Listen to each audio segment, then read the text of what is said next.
Hey, hey, hey, and welcome to another episode of RevivalFlix, where we try to find some classic films, maybe some old films, and we try to watch them again, but with today's perspective or context. Actually, today's films it fits perfectly on that kind of situation. I'm going to talk more about that later on, but this is I would say it's a good film for this type of exercise, let's say like that. Anyway, today's film is Crimes and Misdemeanors. It's from Woody Allen. It's from 1989, so it's not such a classic film. I would say I'm gonna put it maybe in the 80s categories, but I wouldn't say it's a big classic or even an old film. It's just like an 80s film, right? But it has a connection with something that is happening in today's time. So that's why I think it's maybe even worth watching this film again with another type of attention to it, to some of the details, because actually that's what's kind of pulled me into this film. There was other things that pulled me into this film, but let's start as usual by the data. So in IMDb, this is rated at 7.8. Since I'm not like a big like Woody Allen fan, I wouldn't rate it that high, but it's a good film. It's a good film. Maybe a 7, 6.5 in my opinion, but a solid 7 for sure. But again, full disclosure, I'm not a big Woody Allen film, but I do respect him as a writer, director, actor, even. Some of I would say that some of his films, in my taste, like are marvelous. For example, one of my favorite Woody Allen's films is like Midnight in Paris. That film for me was like, I totally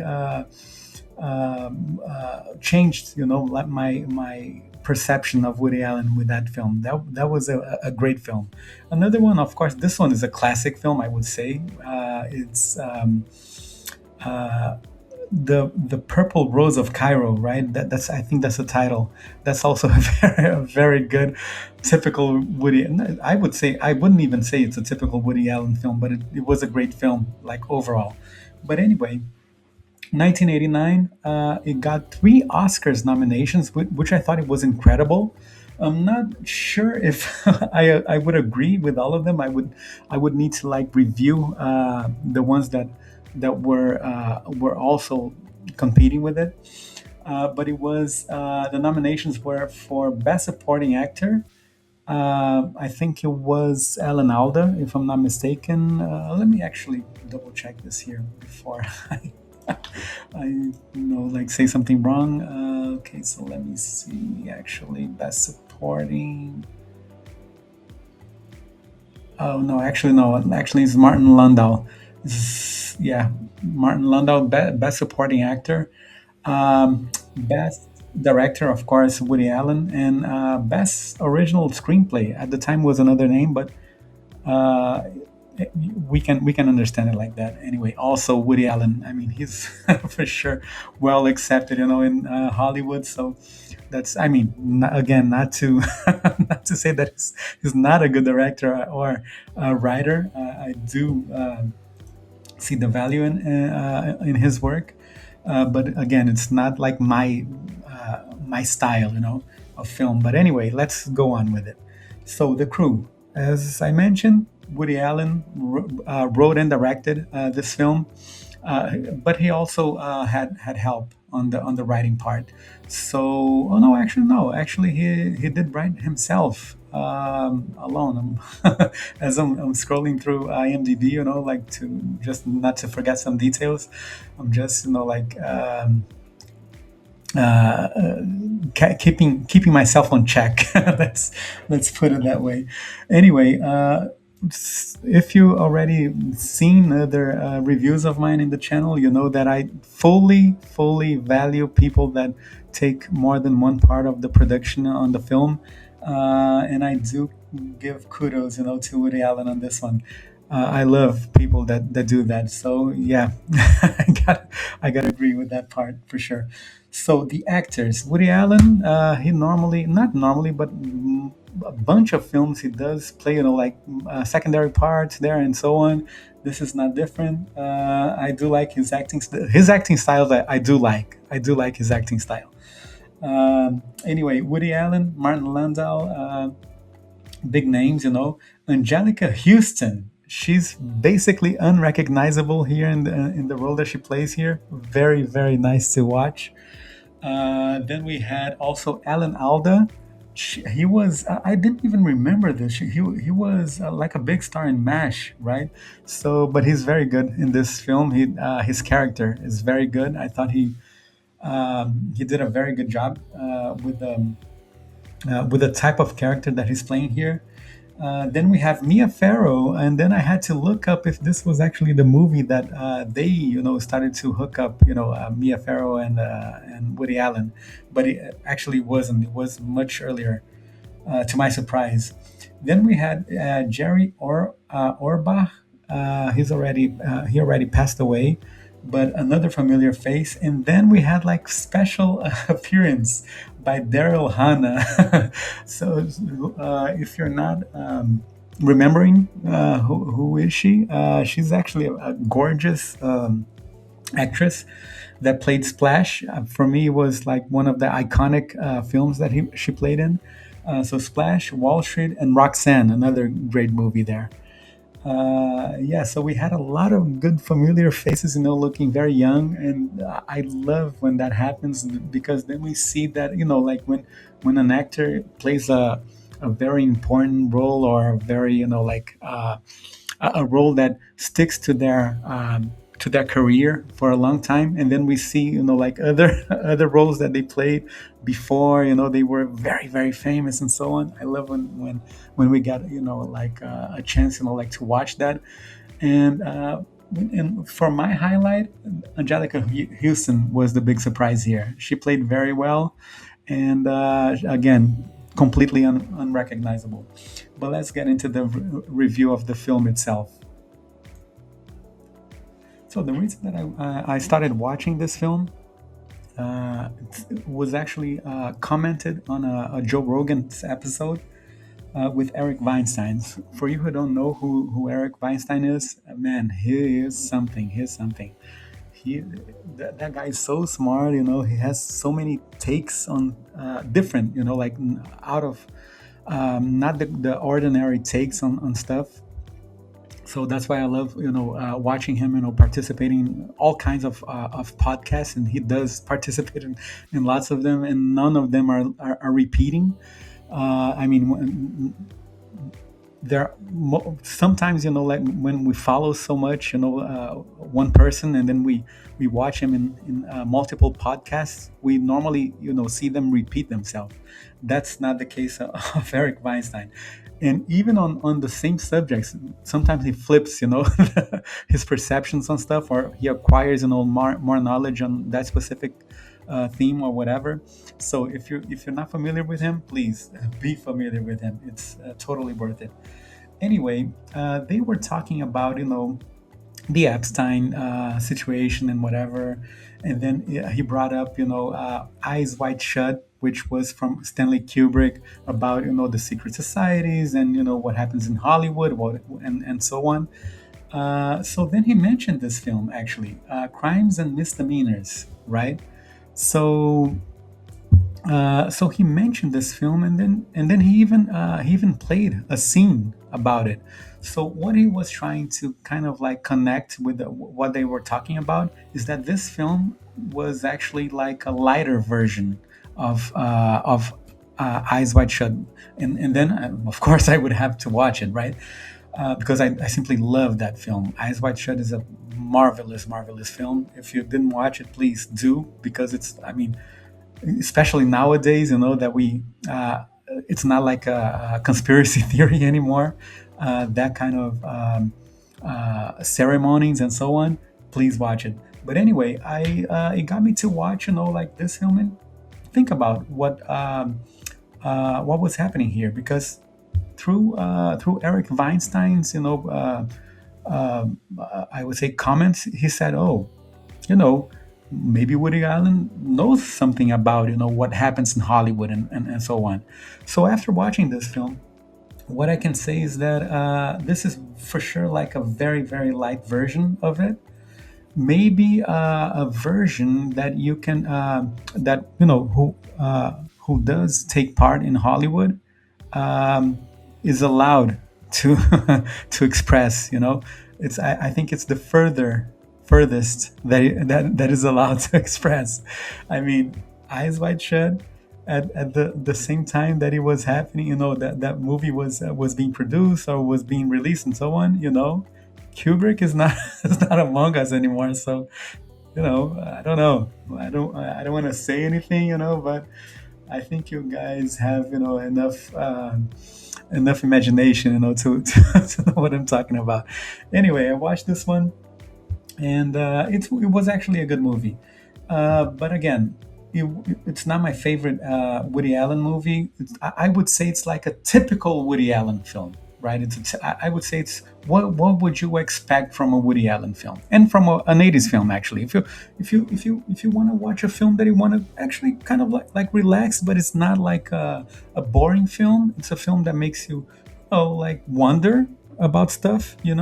This is a good film, but it's not like it's not going to put it like in an edge of a dilemma or moral, judgment or whatever. It's not that heavy.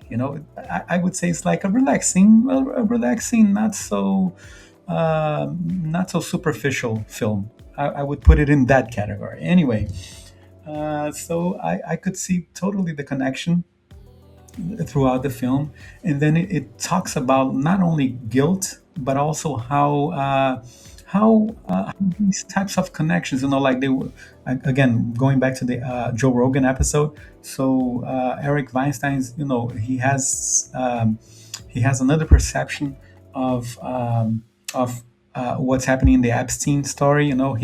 He thinks that the sexual scandal is actually something to cover up the real connections that he had, like with the laundering stuff, with the spying, spying on mathematicians, physics labs, and so on. He thinks it's something much, much more important. Not to say that the sexual scandals aren't important, but something that has to do like with national security stuff, Um, and of course, the connections with the secret departments, CIA, Mossad, and even other ones that we we maybe don't even know about. But anyway, he was kind of like making the connection, and I also saw that connection. How someone that is not deeply into like secret. National secrets can have access to a person like that, and a person like that maybe can solve some of your less important problems. And he was saying that maybe not Eric Weinstein, sorry, Epstein was that kind of person, but he was in a much higher level. But also he would have also uh, other parts of the society would have access to him. But it's interesting. If you're into that stuff, watch even the Joe Rogan, this specific Joe Rogan episode. I'm going to leave his link here in the comment section, not in the comment section, the description section. It's really worth watching. But anyway, back to the review about the film itself. So we have a bunch of characters, well defined characters in the film. uh, well, yeah, one criticism that I have about Woody Allen is that his style of directing, it's very similar among the films. So I mean, you can make the case that it's a style of directing, right? But at some point, it becomes too similar in my opinion, But the characters were well defined, and what I must say also that it does mess with the moral question. If let's put quote unquote there, like a simple person is able to do something horrible and maybe forget about it and whatever. High level, that's what it deals with. but it deals with in a way that it's kind of like realistic, you know, and then and also touches on the subject like social cleaning of that of a person, and so those themes, you know, those subjects are interesting, you know, like for us to think about. But it doesn't go deep into that. It's again, it's not something that you're gonna struggle with. You know, you can watch this movie really relaxing, especially because it has like it's mixed with some scenes of humor. And I must say, there were like two or three scenes that I cracked myself for sure. So if you know those type of films that you maybe you watch is going to be like, I don't know, maybe an average film, but then there's like two or three films that are hilarious that it kind of like makes the case for you to watch it. So this I would say that this is the type of film. So one of the scenes was from an actress that I even unfortunately she didn't do so many well-rated films, you know. But I thought she was great in this film, which she played like the Woody Allen's sister. You know, I mean, in the film, right? So so her first scene was like hilarious, and then later on she also did another scene that was very funny. But there was also a scene between Woody Allen and Alan Alda, which was one of the funniest scenes ever on a Woody Allen's film. It was very good, very good. These three scenes, I would say, that for sure compensated, you know, any flaw that I might, you know, find, you know, in a Woody Allen's film. Anyway, so we have that. We have Angelica Houston playing like an unrecognizable role there. Very good. A lot of familiar faces that you see, like very young and so on. Mia Farrow also, you know, playing a role there, and you see, you know, them interacting, and you can imagine what's happening there. I would say it's a cool film. It's a cool film. And then we had Martin Landau also, you know, playing a lot of scenes with different people there, and also has, you know, those common trademarks of Woody Allen's films, which is like you're faced with subtle letdowns in certain characters and so on, and you know, like they look kind of like pathetic and whatever, and you feel feel sorry for maybe a certain character here and there and so on. And also, there's all a common, I would say, a common mechanism that he has is like using shrinks, you know, like um, uh, to kind of like express, you know, sentiments, you know, in the characters and so on throughout the film. This one, he doesn't use a shrink specifically, but he uses a character that is kind of like a shrink. If you guys know what I'm talking about, please leave your comments here. If you're gonna watch this film, maybe watch out, you know, like for this character, and then come back and try to guess what character plays a shrink in this film. Another interesting aspect also about this film is that there are basically no good guys in this film. Everyone is kind of like a bad guy. Maybe you can make a case of about the one of the main characters' niece. Maybe she's a good guy, but even though even her, even she, we can consider her like maybe an accomplice, so that would already disqualify her as a good person, quote unquote, right? But yeah, there are like here and there are certain aspects that we can find interesting. I must say that the ending I really liked, you know, because it's kind of like dark, you know, the ending. I mean, throughout the film, it's not an uplifting film.